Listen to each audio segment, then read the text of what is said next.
15 जून अखबारों में एक विज्ञापन छपा जिसकी शुरुआत में लिखा है अग्निपथ योजना। इस योजना की विशेषताएं क्या हैं उसके बगल में लिखी हैं और अंत में लिखा है मौका जिंदगी जिंदा दिली से जीने का, आओ हम बने भारत के अग्निवीर। मतलब हमारे देश की सीमा की रक्षा करने वाले जवान अब स्वयं से पहले सेवा की शपथ नहीं लेंगे, अब वो जिंदा दिली से जीने के भाव के साथ दुश्मनों से लड़ेंगे और इसी की शपथ लेंगे। कुल मिलाकर देश सेवा के लिए अब संविदा पर युवाओं की नियुक्ति होगी और वो भी सिर्फ 4 साल के लिए। क्या सरकार ने इस योजना के निर्माण व क्रियान्वयन से पहले उन लोगों से कोई राय मशवरा किया जिनके लिए यह योजना बनाई है?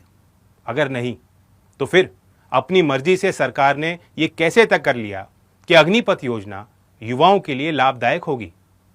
सरकार का कहना है कि इसके बाद 25% तक भर्ती अग्निवीरों को सेना में स्थायी कर दिया जाएगा। तो क्या बाकी बचे 75% लोगों में हीन भावना नहीं आएगी? योजना को लेकर जो सबसे बड़े तर्क दिए जा रहे हैं वो ये हैं कि इजराइल जैसे देशों में भी यही व्यवस्था है। बात सही है, लेकिन इजराइल जैसे देशों में सेना आमने सामने कभी कभी लड़ती है। अधिकांश लड़ाई तकनीक से लड़ी जाती है। इन देशों के पास जो सैन्य तकनीक हैं उसमें भारत कहां खड़ा उतरता है? सबसे अहम बात यह है, इन देशों में किसान हो, नेता हो, अभिनेता हो, दुकानदार हो, बड़े व्यापारी हो या फिर उद्योगपति हो, हर किसी को सेना में योगदान देना अनिवार्य है। जिन देशों में इन्फेंट्री में स्थायी भर्ती कम है उनमें कमीशन बेसिस पर रिजर्व फोर्स से अनिवार्य रूप से आबादी को जोड़ा जाता है। लेकिन अग्निवीर योजना में ऐसी कोई बात नहीं है।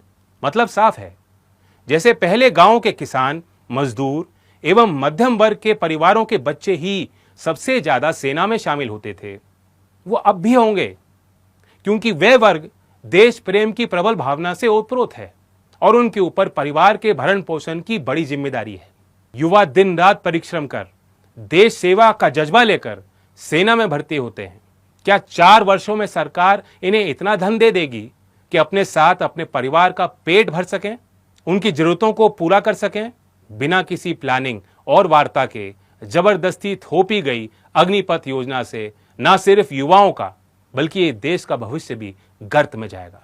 क्या सरकार ने कभी ये सोचा उन लाखों परिवारों का क्या होगा जिनके बच्चों के पास सरकारी नौकरी का एकमात्र आसरा आर्मी, एयरफोर्स और नेवी है? उन लड़कों का क्या होगा जो सुबह शाम जी तोड़ मेहनत करते हैं ताकि फौज में भर्ती होकर देश सेवा कर सकें? उन परिवारों का क्या होगा जिनके फौजी बच्चों पर उनकी जीविका टिकी हुई है? किसानों के ऊपर तो ये पहले ही कुठाराघात कर चुके हैं। एक सेना ही बची हुई थी जिसके सहारे हमारे देश की सीमाएं सुरक्षित थीं, उसमें भी सेंधमारी शुरू हो गई। ऐसे वक्त पर जब चीन हमारी सीमा लांघ कर डटा हुआ है, चारों तरफ से हमारी सीमाओं पर सेना के जवान निरंतर तनावपूर्ण परिस्थितियों में देश की रक्षा कर रहे हैं। केंद्र की सरकार व्यापारी बचत की दृष्टि से एक नई योजना लागू कर रही। क्या संदेश हम अपने प्रतिस्पर्धा वाले बगल के देशों को दे रहे हैं कि भारत सरकार के पास अपने सैनिकों को पेंशन देने तक के पैसे नहीं बचे और इसलिए ठेका प्रथा के अनुरूप सेना में भी भर्ती कर रही है?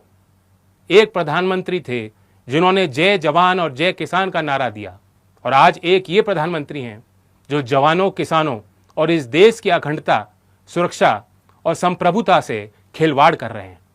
युवाओं में आक्रोश है, होना भी चाहिए, लेकिन साथ ही इस बात का भी हम ध्यान रखें कि आपका प्रदर्शन उग्र ना हो। आप जो कर रहे हैं उसे किसी को परेशानी ना हो। विश्वास करें, मैं आपके साथ हूं।